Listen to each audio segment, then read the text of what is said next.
Hello friends, good evening. आज के video में हम बात करेंगे LDC ACM that is assistant commercial manager 30% quota by South Central Railway on the date 10th January 2021 में आए हुए कॉमर्शियल सेक्शंस के क्वेश्चंस को डिस्कस करेंगे।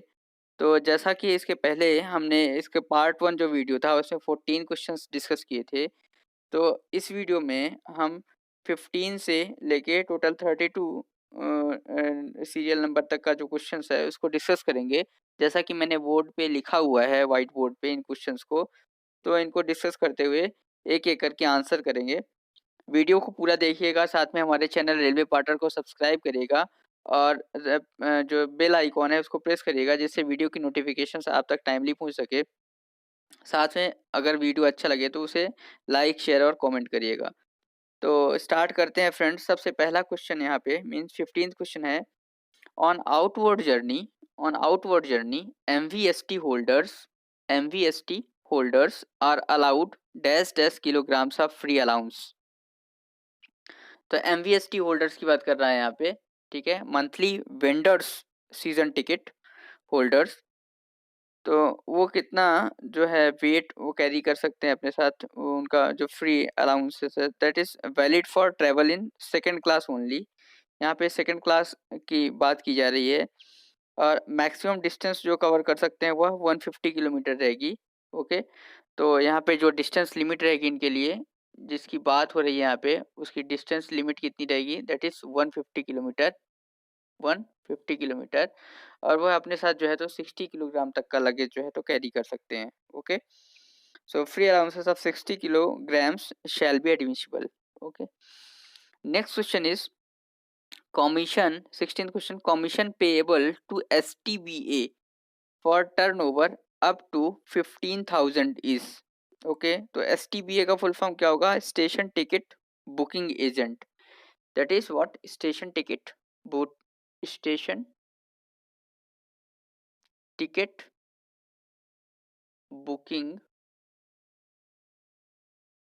Agent, that is STBA. Okay, तो STBA is station ticket booking agent. So basically इनका जो turnover है ना, according to turnover commission percentage जो है तो डिफरेंट स्लैब्स में डिवाइड होता है। तो सपोज अगर स्लैब 1 की बात करें यहाँ पे, तो 1 रुपीज से लेके अगर 15,000 रुपीज तक का अगर टर्नओवर है इनका मंथली, तो उसमें 15% का जो है कमीशन रहता है, या मिनिमम 500 रुपीज। ओके,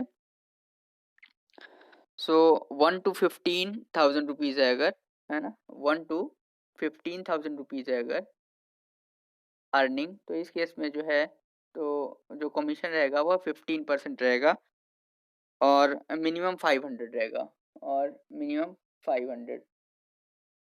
ओके, और अगर 15,001 टू 1 लाख है, 15,001 टू 50,000, ओके, टू 50,000 है अगर 50,000, तो इस केस में जो है तो 12% कमीशन रहेगा। ओके, और अगर 50,001 टू 1 लाख रुपीज है, 1 लाख रुपीज है, तो इस केस में जो कमीशन होगा वह 9% होगा।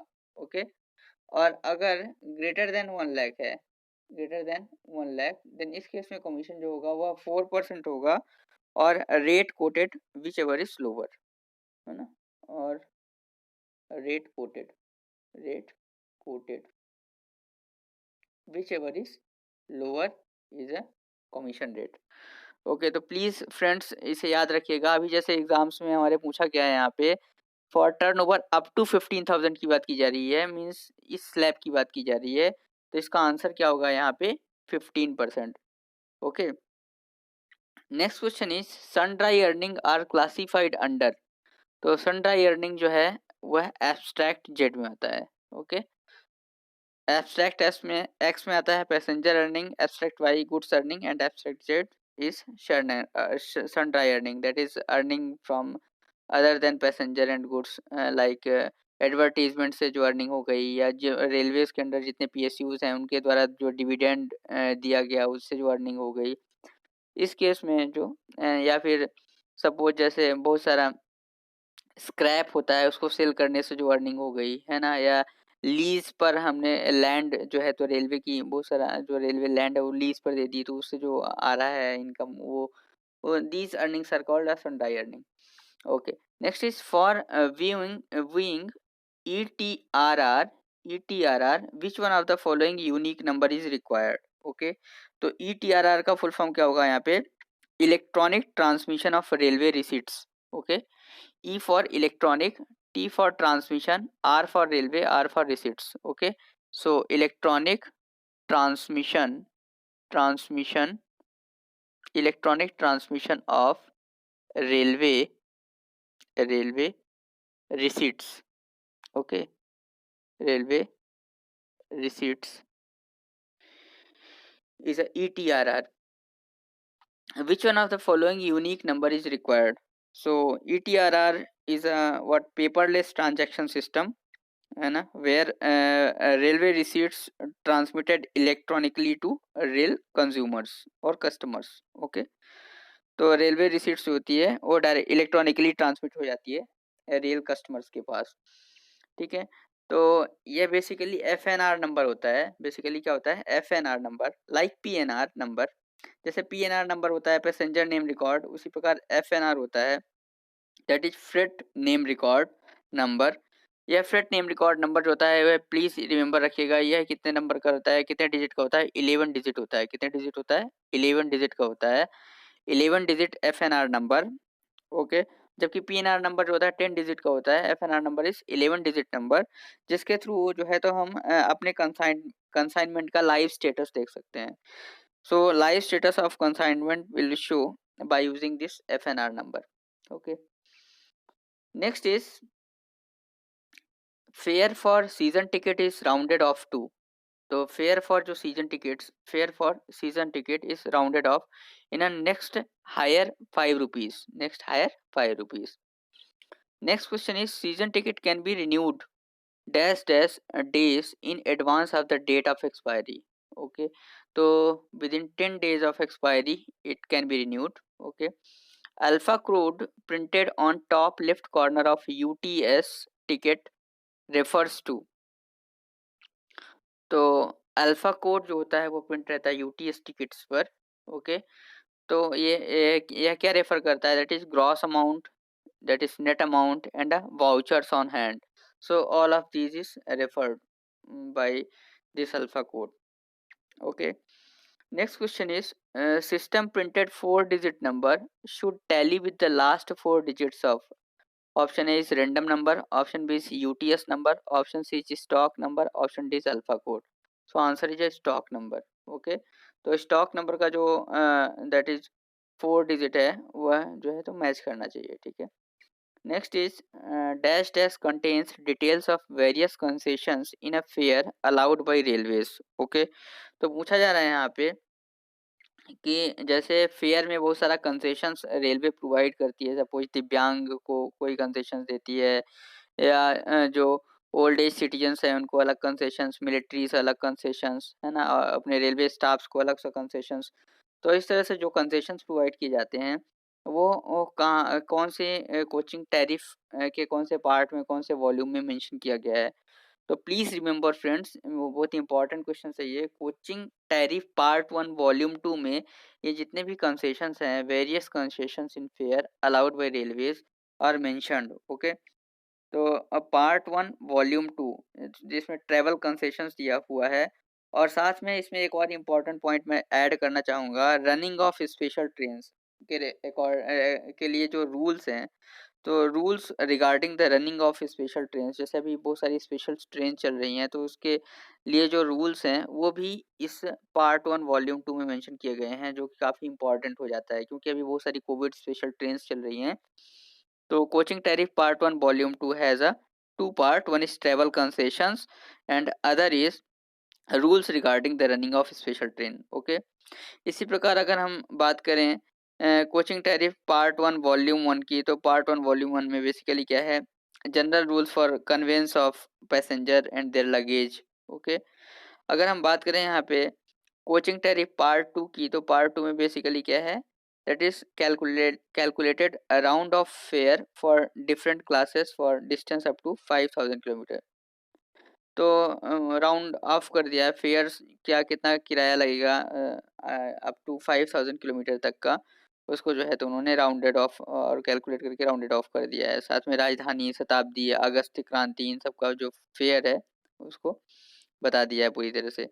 अगर बात करें कोचिंग टैरिफ पार्ट 3 की, तो पार्ट 3 में बेसिकली पार्सल रेट्स का ब्यौरा दिया गया है यहाँ पे।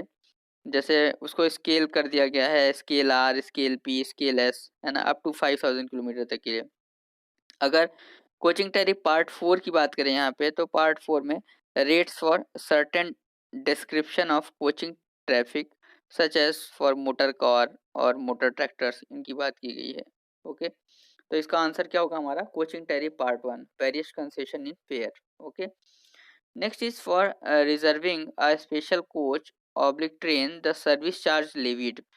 तो जब भी कभी हमें स्पेशल कोच या ट्रेन को बुक करना होता है, तो इस केस में जो सर्विस चार्ज लगता है on the base fare, that is 30% service charge on basic fare is required have to pay. Okay, next is generally claim application for claim under 124 section, under 124 section is made within dash dash year of occurrence। तो railway act 1989 का जो 124 and 124 A section है, वह बताता है यहाँ पे कि एक्सीडेंट के टाइम पे जो क्लेम है करते हैं, उस क्लेम को हम कितने साल के अंदर कर सकते हैं। तो within 1 year of occurrence, within 1 year of occurrence we can claim it under 124 and 124 A, railway act 1989। Okay, under LWIS the next question is 26 question पूछा जा रहा है यहाँ पे, अंडर LWIS the following types of wagons may be procured. तो LWIS का full form क्या होगा यहाँ पे, liberalised wagon investment scheme. Okay, please remember it friend, liberalised, मैं यहाँ पे लिख देता हूँ liberalised wagon investment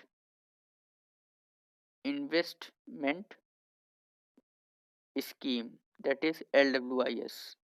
okay, under LWIS the following types of wagons may be procured।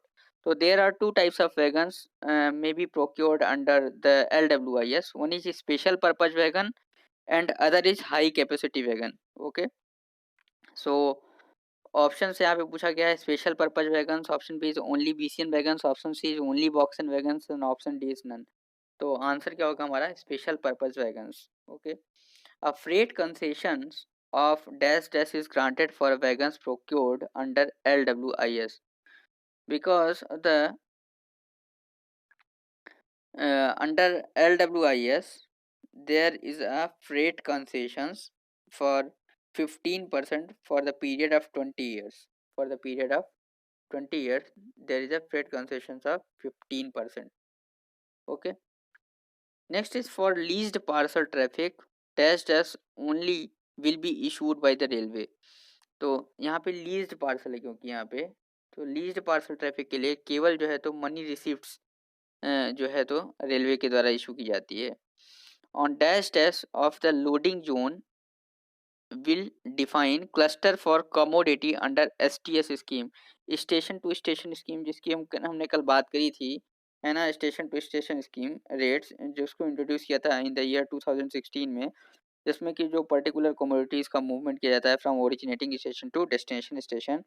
तो इस केस में जो है तो लोडिंग जोन को जो डिफाइन करेगा, है ना, the loading zone will define cluster for commodity, वह कौन डिफाइन करेगा, है ना। तो इसका आंसर क्या होगा यहाँ पे, that this will be defined by the PCOM। Okay, next question is percentage of the accommodation dash dash percentage of the accommodation will be defined as end to end quota in PRS। तो यहाँ पे दो तरह के कोटा जो है तो PRS में होता है, एक तो होता है एंड टू एंड कोटा और दूसरा होता है रोड साइड कोटा। ओके, तो end to end quota that is which is booked only from originating station to destination station. Okay, तो 70% of the accommodation should be defined as end to end quota. Okay, कितना? 70% of the accommodation will be defined as end to end quota in PRS, passenger reservation system. Okay, next is remaining जो 30% quota होगा, that is road side quota. Okay, so road side quota for the group of road side stations. Okay, next is staff with travelling duty are permitted to carry private cash up to dash dash. तो travelling duties है अगर, तो उस case में जो private cash carry कर सकता है वो कितना कर सकता है? 2000 rupees. And stationery staff, okay, जैसे यहाँ पे ट्रेवलिंग स्टाफ हो गया या रनिंग स्टाफ हो गया, और अगर स्टेशनरी स्टाफ है अगर वो, ओके, अगर वो स्टेशनरी स्टाफ है तो उस केस में वह कितना प्राइवेट कैश कैरी कर सकता है? तो आंसर इज व्हाट? 750 रुपीज। तो इस तरह से हमने टोटल 15 से सीरियल नंबर क्वेश्चन नंबर 15 से क्वेश्चन नंबर 32 के क्वेश्चंस को वन बाय वन करके डिस्कस करा। तो वीडियो में अगर कहीं पे कोई कमी लगी लगी हो तो आप प्लीज़ उसे कमेंट बॉक्स में कमेंट करके बताएं, और साथ में वीडियो को शेयर करें। और वीडियो को पूरा देखने के लिए धन्यवाद। आपका दिन शुभ हो।